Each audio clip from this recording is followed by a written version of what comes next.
Good morning. Hello, Namaskara. Welcome to this session on the subject corporate administration.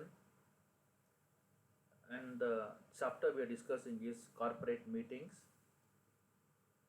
And under the chapter corporate meeting, the topic we are going to discuss today is EGM part 2. Remember friends, earlier we have discussed AGM part 1, AGM part 2, EGM part 1, and for today's session we will be discussing EGM part 2. This is Pasha. Now in this extraordinary general meeting part 2, we will be discussing the last category of meetings of shareholder. If you remember, under the meetings of shareholder, we have 4 categories.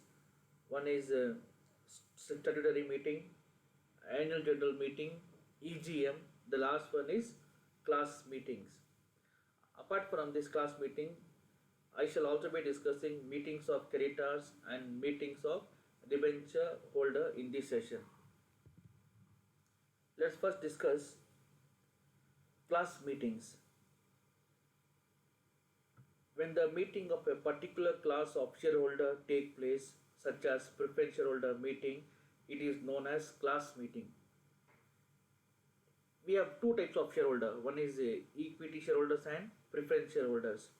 Which is easy to understand. Class meetings means to which particular class of shareholders we are conducting meeting, that is known as class meeting. If we are doing the meeting for equity shareholders, then that is called as equity shareholders meeting. If you are doing the meeting for the preference shareholder, that is called as preference shareholder meeting. That is to which class of meeting, whether equity or preference, to which class we are conducting this meeting, that is known, goes with this name. That is, when the meeting of a particular class of shareholder take place, for example preference shareholder meeting, then it is known as class meeting. Such meeting can be attended only by that class of shareholders of meeting.